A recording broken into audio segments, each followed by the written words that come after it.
আজকে মুসুরি ডাল রান্না করছি। রসুন, তেজপাতা, শুকনো লঙ্কা ফোড়নে দিয়েছি, পেঁয়াজ কুচি দিলাম। পেঁয়াজটা লাল লাল হয়ে যাবে, সেদ্ধ করা ডালটাকে তারপরে দেবো। সেদ্ধ করা ডালটা দিয়ে দিলাম, এর মধ্যে কাঁচা লঙ্কাও দিয়েছিলাম, আর একটু নুন একটু হলুদ লাগিয়ে দেবো আমি। মুসুরি ডাল রান্না করা আমাদের হয়ে গেছে, আপনারা এইভাবে করে খাবেন, খেতে খুব ভালো লাগবে। রসুন, শুকনো লঙ্কা, তেজপাতা ফোড়নে দিয়েছিলাম আমি, আর পেঁয়াজ ফোড়নে দিয়েছিলাম, আর ডাল সিদ্ধ করে কাঁচা লঙ্কা দিয়ে আমি নামিয়ে রেখেছিলাম, নুন হলুদ দিয়ে সিদ্ধ করেছি। এইভাবে ডালটা রান্না করেছি, আপনারা করবেন, ভালো লাগবে খেতে। চন্দ্রমুখী আলু দিয়ে লাউ শাকের ডগা রান্না করব। চিংড়ি মাছ ভাজা আছে, লাউ শাকের ডগার মধ্যে দেবো। ফোড়নে দেবো তেজপাতা, পাঁচ ফোড়ন, কুচনো পেঁয়াজ দিলাম, একটুখানি ভেজে নিয়ে মশলা দেবো। ধনে আর জিরে বাটা আছে, কেটে কাটা বেগুন এটাও দিয়ে দিলাম এর মধ্যে আমি। জিরে ধনে বাটা, নুন হলুদ কাঁচা লঙ্কা চেরা আমি দিয়ে দিলাম। এবার ভালো মতন এটাকে কষাবো। চিংড়ি মাছ ভাজাটাও দিয়ে দিয়েছি এর মধ্যে। এবার আলু বেগুন লাউ ডাঁটা একসাথে কষাবো।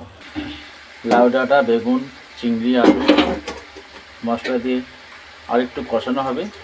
তারপরে আমি ঢাকা দিয়ে রেখে দেবো, ডাঁটা আলু সব সিদ্ধ হয়ে যাবে।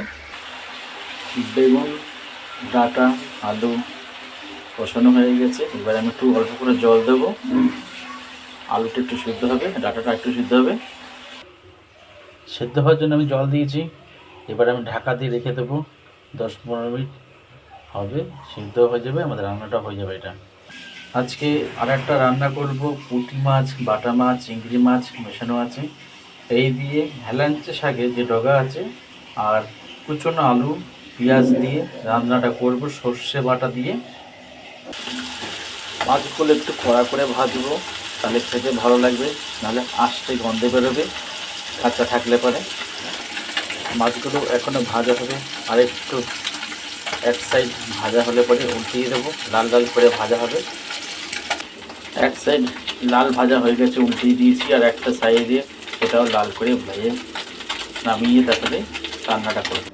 মাছগুলো কড়া করে লাল করে ভেজে নিয়েছি। ফোড়নে কালো জিরে দিলাম, কুচানো পেঁয়াজ দিলাম, একটুখানি ভেজে নিয়ে তারপরে ডগা আর আলুটা দিয়ে দেবো। হেলাঞ্চা থেকে ডগা আর আলু কুচি একসাথে দিয়ে দিলাম, একটুখানি করে নেড়ে চেড়ে তারপরে মশলাটাকে দেবো। নুন হলুদ দিয়ে দিয়েছি। এই রেসিপিটা আমার মায়ের, তা আমি এটা মায়ের রেসিপিটা আমি আপনাদের কাছে তুলে ধরলাম। জিরে ধনে আদা আলু লাউ শাকের ডগা বেগুন চিংড়ি মাছ দিয়ে চচ্চড়িটা আমাদের হয়ে এসছে। এটাও আমার মায়ের রেসিপি, এই রান্নাটা আপনাদের কাছে তুলে ধরলাম। আর একটু সামান্য একটু মিষ্টি দেবের মধ্যে, খেতে খুব ভালো লাগবে। লাউ শাকের ডগায় আমি সামান্য একটু চিনি দিয়েছি, খেতে ভালো লাগবে। মেশানো মাছ যেটা ভাজা ছিল দিয়ে দিলাম, আর কালার হওয়ার জন্য একটু লঙ্কা দিয়ে দিলাম। কাঁচা লঙ্কা সর্ষে রসুন বাটা আমি দিয়ে দিলাম, আর একটুখানি কষিয়ে নিয়ে মশলা জলটা দিয়ে দেবো, তাহলে আমাদের রান্নাটা প্রায় হয়ে যাবে। মশলা জলটা দিয়ে দিলাম, একটু সিদ্ধ হবে। আলু বেগুন লাউ শাকের ডগা চিংড়ি মাছ পেঁয়াজ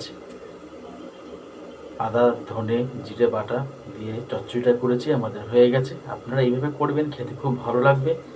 সামান্য একটু মিষ্টি দিয়েছিলাম টেস্ট হওয়ার জন্যে। হেলাঞ্চা শাকের ডগা আলু আর একটু সিদ্ধ হবে, ঝোলটা একদম শুকিয়ে যাবে, আর ঝাল ঝাল করে রান্নাটা করবেন, খেতে খুব ভালো লাগবে। হেলাঞ্চা শাকের ডগা আলু কুচি দিয়ে মাছ দিয়ে আমাদের চচ্চড়ি হয়ে গেছে। আপনারা এইভাবে করবেন, খেতে খুব ভালো লাগবে। আমি সর্ষে রসুন কাঁচা লঙ্কা বাটা দিয়েছিলাম, ফোড়নে পেঁয়াজ কালো জিরে দিয়েছিলাম। এইভাবে করবেন, ঝাল নুন দুটোই সমান থাকবে, খুবই ভালো লাগবে খেতে। আজকে রবিবার খাসি মাংস করা হয়েছিল।